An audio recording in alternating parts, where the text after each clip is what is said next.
What happens when you finally stop negotiating with your own value? Not by repeating hollow affirmations, but by awakening to a truth that settles deep into your bones. You are worthy without condition. Most of us live beneath that truth. We trade our peace for approval. We forgive people who keep breaking us. We accept crumbs and call it kindness.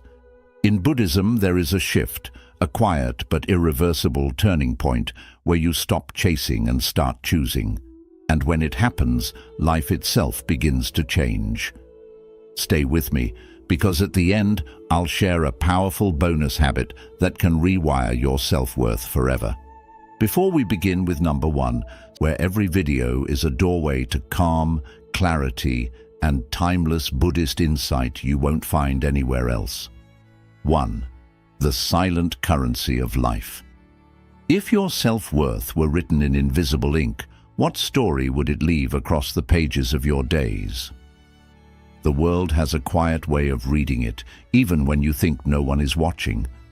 The world mirrors what you believe you deserve. These are not just poetic words. They are a truth that shapes every interaction, every choice, every unseen ripple of your life. Your self-worth is like the fragrance of a flower. No one can touch it, yet it changes the way the world approaches you. When a flower releases its scent, bees arrive without it calling. In the same way, when you carry the fragrance of self-respect, you don't have to chase acceptance. It comes to you naturally. Imagine walking into a room carrying nothing but quiet certainty. No performance, no mask, no desperate need to be liked. Only the steady, grounded knowing that you are enough. Watch closely, even in your mind's eye, how people's eyes shift toward you, how their words soften, how the room bends subtly around your presence. But when self-worth is neglected, we unconsciously send a different signal, one that tells the world we are willing to settle for less. That's when life offers us crumbs instead of a feast. Not because life is cruel, but because we have silently agreed to it. How many times have you said yes when your heart was begging you to say no? How often have you tolerated words or actions that left you feeling smaller? Buddhism teaches that all things arise from the mind. The way you value yourself is not arrogance. It is mindfulness in action. It is the recognition that your time, your energy, and your presence are sacred. When you honor these, you align with the truth that every being has inherent worth. And in that alignment, the outer world begins to reflect the respect you give yourself. So pause and ask yourself, what silent message does your presence send before you even speak? Does it say, I am worthy of peace, kindness, and love? Or does it whisper, I will accept whatever is given to me? Remember, you teach others how to treat you by the way you treat yourself. The shift begins the moment you stop bargaining with your own soul. The day you decide to value yourself is the day your relationships change, your boundaries strengthen, and your inner peace grows roots. This is the silent currency of life. It needs no announcement, only consistent practice. When you finally value yourself, you stop chasing seats at tables you've outgrown. You rise and the world rises with you, the chain between craving and settling. Why does wanting something too much often make it slip away? At first it seems unfair, like life is withholding what you've worked so hard for, but beneath the surface lies a quieter truth. Desire without wisdom leads to self-abandonment. When the heart burns with unbalanced craving, it stops listening to what truly serves it and starts bargaining with its own dignity just to hold on. It is like gripping a bird too tightly. You hope to keep it close, but the very pressure of your hands harms what you wanted to protect. Or imagine holding water in your palms. At first it rests there, cool and clear. But the moment you clench your fingers, it slips away through the smallest spaces. In this way, our fear of losing can become the reason we lose. When we want someone's love, approval, or opportunities so badly, we often start bending ourselves into shapes that don't fit who we are. We tolerate what we shouldn't. We chase when silence would serve us better. And without realizing, we trade away our peace, our values, and our self-respect for the mere chance of keeping what we desire. Buddhism teaches that attachment is not love, and craving is not care. True value of self or others can only grow in the space where freedom and respect are present. When we cling, we create suffering, because clinging says, "I am not enough without this." But valuing yourself says, "I am whole, and I will share that wholeness with what complements it, not what consumes it." So where in your life have you held on so tightly that you lost yourself? Was it in a relationship where silence felt safer than speaking your truth? Was it in a job that drained you because leaving felt too risky? Or perhaps in the image of who you thought you had to be, long after it stopped feeling like you? If you loosen your grip, you do not lose everything. You simply stop crushing it.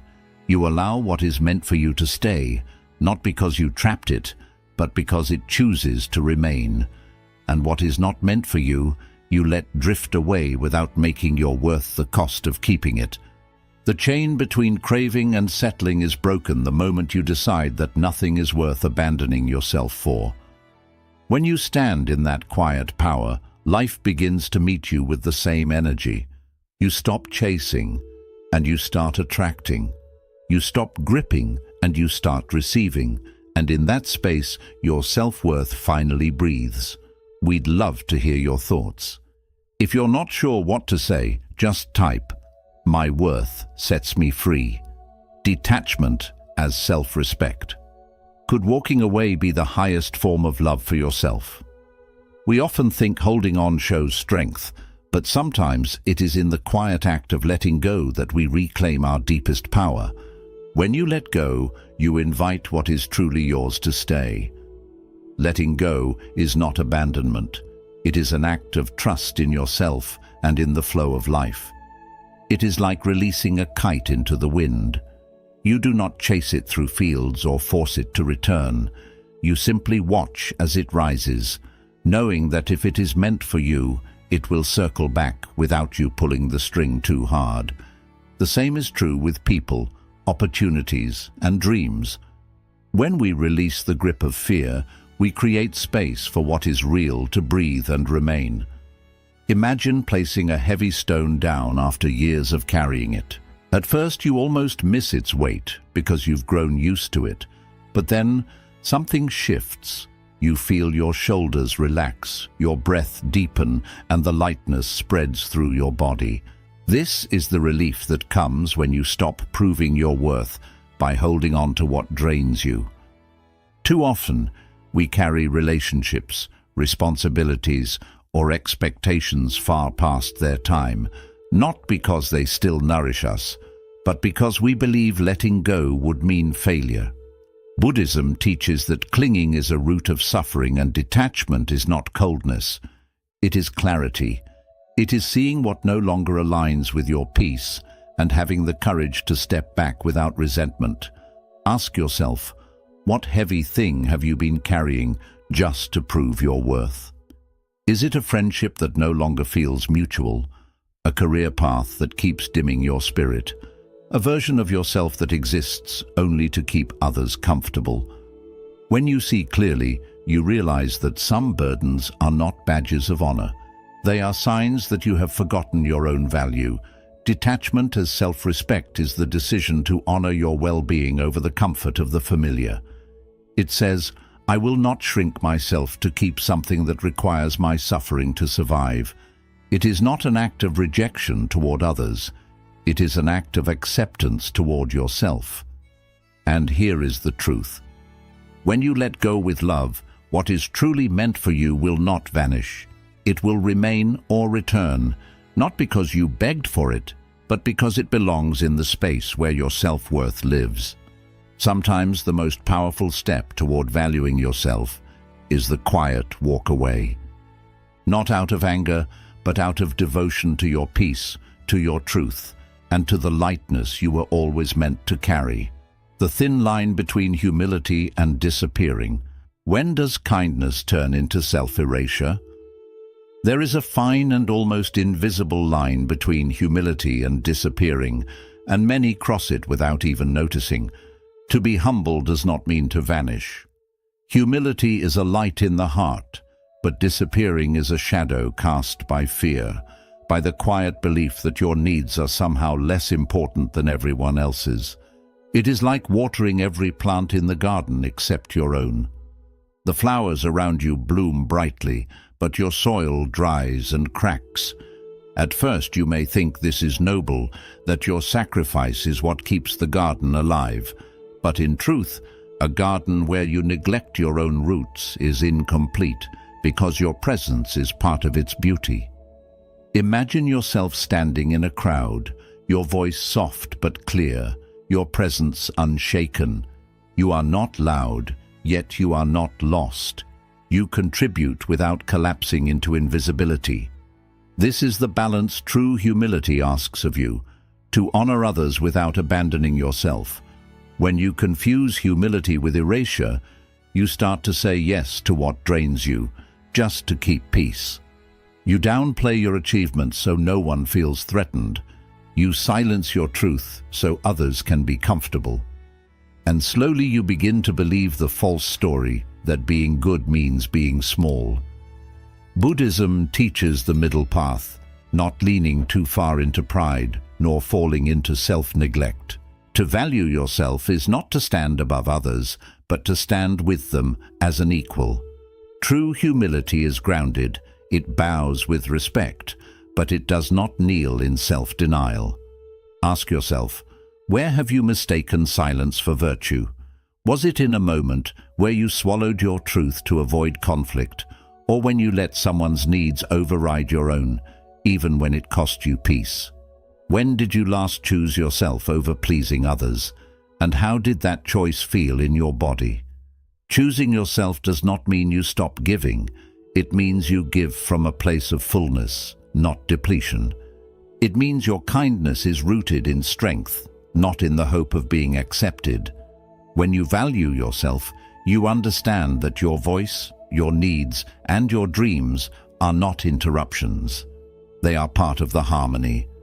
There is a power in being humble, yet visible, gentle, yet unshaken. The world needs your light, not your absence. And when you honor your worth while honoring others, you create a balance that nourishes everyone, including yourself. Remember, disappearing is not humility. True humility allows you to remain present, to keep your soil watered, and to bloom alongside every other flower in the garden. We'd love to hear your thoughts. If you're not sure what to say, just type, "My worth sets me free." Stop bargaining with your soul. How many times have you traded your peace for approval? It is a quiet exchange, so subtle that you may not notice until the weight of it starts pressing on your spirit. Every time you lower your value, the world believes you. The world does not argue with the price you set for yourself. It simply pays it. It is like selling gold for the price of clay. You may think you are being reasonable, accommodating, or kind, but in truth, you are giving away something rare for far less than it's worth. And once this pattern takes root, others will not question it. They will adapt to it. You, however, will feel the cost in every corner of your being. Picture yourself holding a gem in your hands. You lift it to the light, watching the way it catches and reflects every ray. Notice how it shines whether anyone notices or not. This is your worth, unchanged by outside recognition, unaltered by the shifting moods of the world. The gem does not beg to be valued. It simply is. When you bargain with your soul, you silence your needs to keep the peace. You shrink your boundaries so others can expand theirs. You downplay your abilities so no one feels threatened. But each of these trades chips away at your self-respect until you start believing the discounted version of yourself you've been selling. Buddhism teaches that all suffering begins in the mind. If your mind believes you are less than you truly are, the world will echo that belief back to you. To value yourself is to practice right view, seeing clearly without the distortion of fear or insecurity. It is the recognition that your life is not for sale at a bargain price. Ask yourself, what have you been underpricing in yourself? Is it your time, given freely to people who never reciprocate? Is it your voice, kept quiet so as not to disturb the comfort of others? Or is it your dreams, shelved in the name of being practical? And who benefits from you not knowing your worth? To stop bargaining with your soul, you must first believe that it is priceless.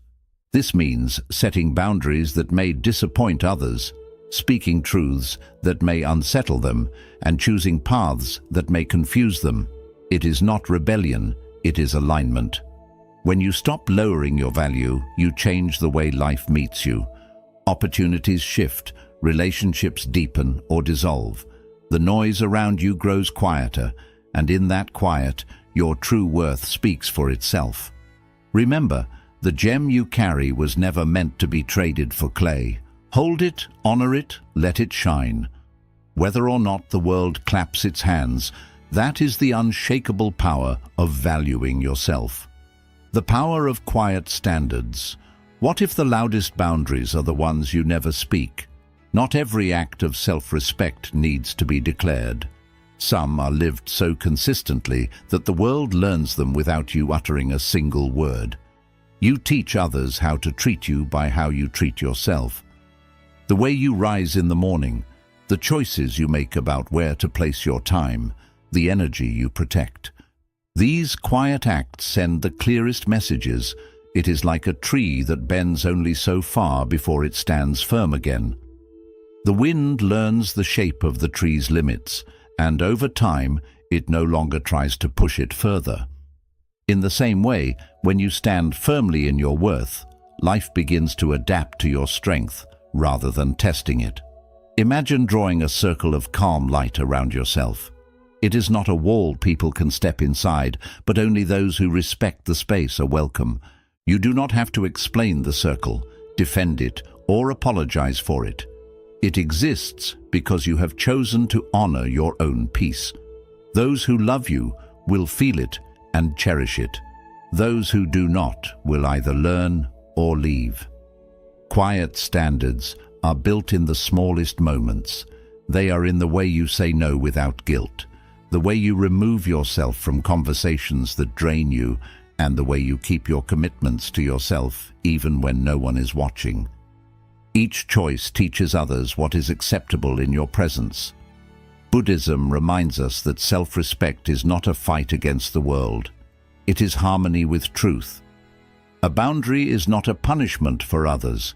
It is a protection for your own heart. When set with compassion, it does not close people out. It invites the right ones in. Ask yourself, where in life do you need to redraw your circle? Is it in your relationships, where patterns of disrespect have been allowed to repeat? Is it in your work, where your time has been treated as if it were endless? Or is it in your own habits, where you have crossed your own lines too many times to count? When you redraw the circle, expect discomfort, not because you are wrong, but because you are changing the unspoken agreements that once allowed your peace to be broken. Over time, this discomfort fades, and what remains is clarity. You are no longer available for what depletes you. The power of quiet standards is that they do not require approval to exist. You simply live them, and they shape your world. And when your life is built on such silent strength, you stop chasing respect because you already carry it within you. When saying no opens doors, why does refusing the wrong thing often bring the right thing faster? At first, saying no can feel like closing yourself off from life, as if opportunities might dry up if you turn even one away. But the truth is, in every no, a deeper yes is hidden. A no is not an ending. It is the clearing of space for what is truly aligned with your path to arrive. It is like pruning a tree, so the healthiest branches can grow. The act may look harsh from the outside, but it is an act of care. Without it, the tree wastes energy feeding what will never bear fruit. And so it is with our lives. When we keep saying yes to what drains us, we starve the parts of ourselves that are meant to flourish. See yourself closing a door gently, not in anger, not in haste, but with full awareness. And as you step back, you notice another door nearby, bathed in light, one you hadn't seen before. This is the magic of a mindful no. It shifts your attention to the possibilities you once overlooked. Saying no is an act of valuing yourself, because it protects your energy, your time, and your peace from being scattered in places where they cannot grow. Every yes you give is a seed you plant. If you scatter them carelessly, the soil may be barren. But when you choose where they go, the harvest changes entirely. Buddhism teaches us the importance of right effort, directing our energy toward what nourishes our well-being and the well-being of others. Right effort requires discernment. It asks you to pause and ask, does this serve my path, or does it pull me away from it? Without this pause, we end up trading our deepest yes for shallow, short-term comfort. So, what in your life needs pruning? Is it the constant commitments that leave you too exhausted to focus on what matters? Is it the relationships that demand you shrink so they can grow unchecked? Or is it the inner habit of saying yes to avoid the discomfort of disappointing others? And what could grow if you stopped feeding what drains you? Perhaps a long-forgotten passion would bloom again. Perhaps your health, both mental and physical, would strengthen. Or perhaps space would open for new people, opportunities, and insights that truly match your values. Saying no is not rejection. It is redirection. It is telling life, I will not settle for less than what nourishes me. And when you stand in that truth, you find that the right doors open more easily because they are drawn to the space you've made for them. In every no, there is a yes to your worth, your peace, and the life you are here to live fully. We'd love to hear your thoughts.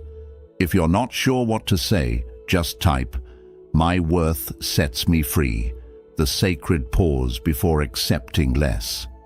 What would happen if you stopped and truly asked, does this honor me?